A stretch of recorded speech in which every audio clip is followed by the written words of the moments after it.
आज के इस वीडियो में विज्ञान यानी साइंस जीके का 7वां भाग लेके आ रहे हैं। यह वीडियो आपके किसी भी प्रतियोगी परीक्षा के लिए बेहद महत्वपूर्ण होगी। अगर आप चाहते हैं इस वीडियो का पीडीएफ डाउनलोड करना या फिर इसको टेस्ट के रूप में लेना, तो आपको ये वाला ऐप डाउनलोड करना होगा, जिसका लिंक इस वीडियो के डिस्क्रिप्शन में और पहले कमेंट बॉक्स में मिल जाएगा। चलिए शुरू करें ये वीडियो।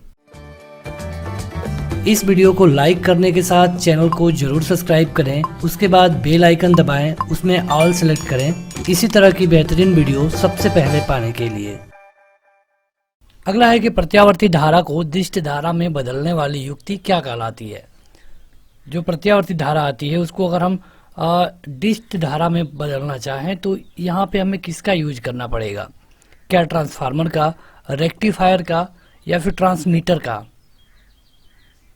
हर एक उत्तर के लिए आपको 5 सेकंड मिलेगा। ये होता है रेक्टिफायर। रेक्टिफायर का यूज हम कहाँ करते हैं? जब प्रत्यावर्ती धारा को दिष्ट धारा में बदलना होता है। अगला क्वेश्चन है कि अस्थायी चुंबक बनाए जाते हैं किसके? जो अस्थायी चुंबक है ये किसके बनाए जाते हैं? अस्थायी मतलब कि जो हमेशा चुंबकत्व का गुण रखे। देखिए, 2 तरह के चुंबक आपको देखने को मिलेगा, एक अस्थायी एक अस्थायी। अस्थायी चुंबक कहाँ यूज होता है? तो विद्युत कार्यों में।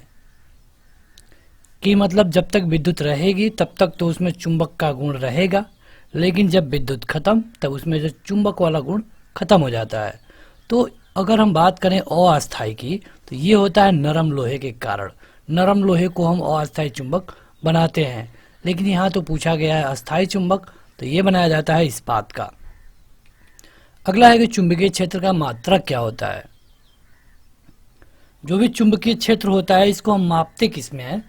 क्या ये वेबर से मापते हैं, डोमेन से, गॉस से या फिर हेनरी से? तो ये होता है गॉस।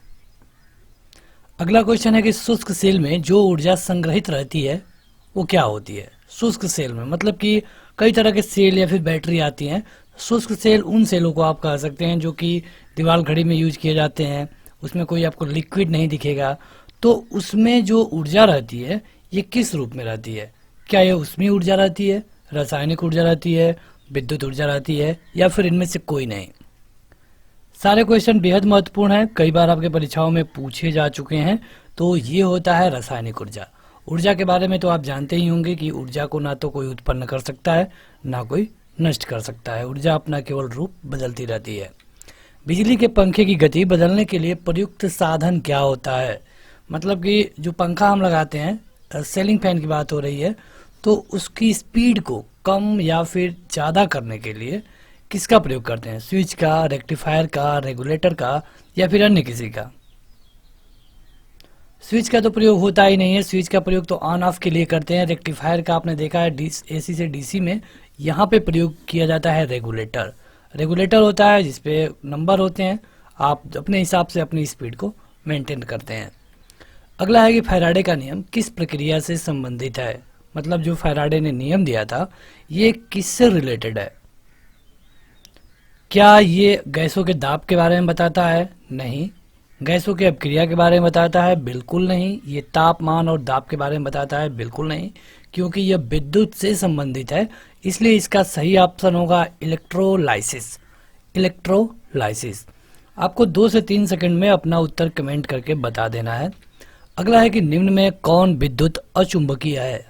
अचुंबकीय मतलब चुंबकीय और अचुंबकीय। जिसमें चुंबक हो उसे चुंबकीय कहेंगे, जिसमें चुंबक का गुण ना हो उसे अचुंबकीय कहेंगे। तो कोबाल्ट तो होता है, क्रोमियम भी होता है, लेकिन अचुंबकीय है तांबा। अगला क्वेश्चन है कि चुंबकीय यामोत्तर और भौगोलिक यामोत्तर के बीच के कोण को क्या कहते हैं?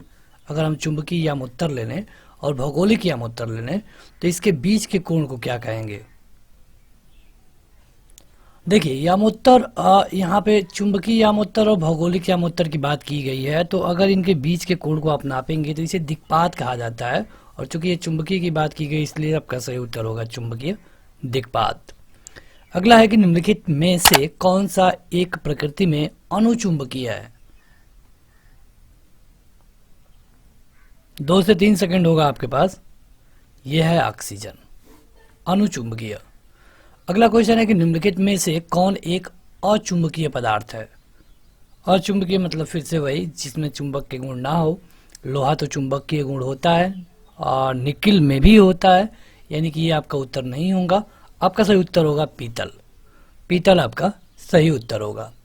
अगला है कि भौतिकी में चतुर्थ आयाम का परिचय किसने दिया?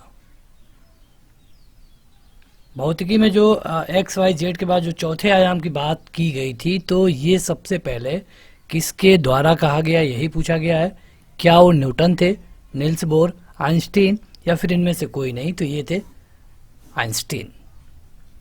अगला क्वेश्चन है कि रडार का आविष्कार किसने किया था? आविष्कार वाले क्वेश्चन बहुत पूछे जाते हैं, कई तरीके से पूछे जाते हैं, तो आपको बताना है कि रडार का आविष्कार किसने किया।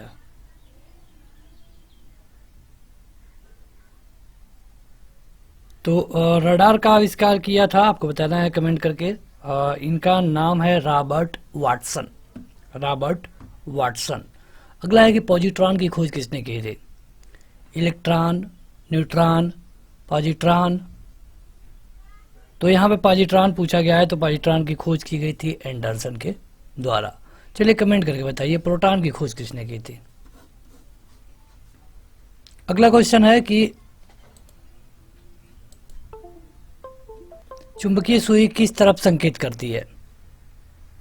जो चुंबकीय सुई होती है ये किस तरफ संकेत करती है?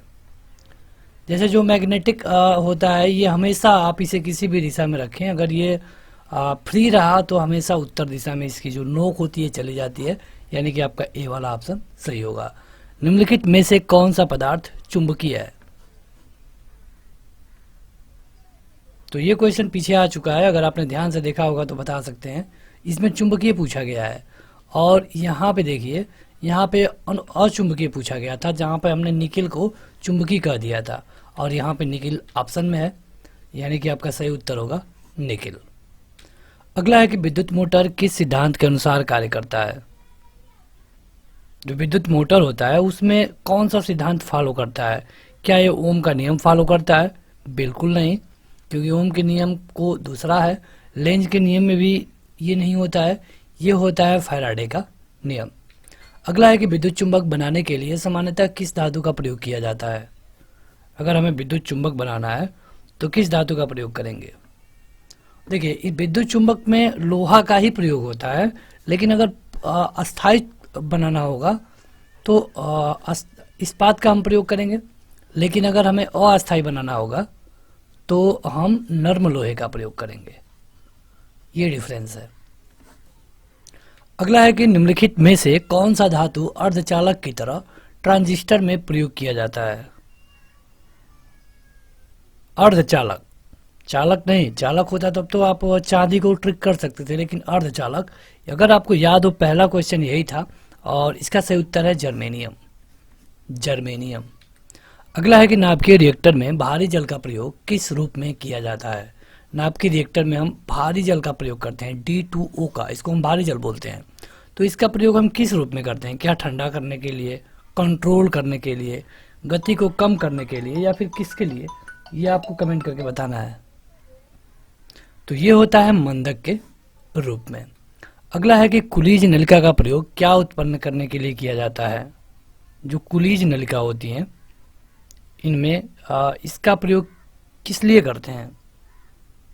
ये किया जाता है एक्स किरणों को उत्पन्न करने के लिए। अगला है कि ट्रांजिस्टर के संविर्चन में किस धातु का प्रयोग किया जाता है? तो यहाँ पे अगर ट्रांजिस्टर में देखेंगे आप, तो यहाँ पे प्रयोग में लाया जाता है सिलिकॉन। अगला क्वेश्चन है कि सिलिकॉन क्या है? तो सिलिकॉन की बात करें तो सिलिकॉन है एक सेमी कंडक्टर। अगला क्वेश्चन कि एक्स किरणें किसको पार नहीं कर सकती हैं? मतलब कई तरह की किरणें होती हैं, अल्फा, बीटा, गामा, एक्स। तो एक्स किरणें किसको पार नहीं कर सकती हैं? जैसे हम जब एक्सरे कराते हैं तब इसी का यूज करते हैं। तो एक्सरे में तो त्वचा को पार कर देता है, लेकिन ये अस्थियां यानी कि हड्डियों को पार नहीं कर सकता है। अगला है कि माइक्रोफोन का आविष्कार किसने किया था? ये क्वेश्चन बहुत बार पूछा गया है, कई तरह से पूछा जाता है। तो ये हैं ग्राहम बेल।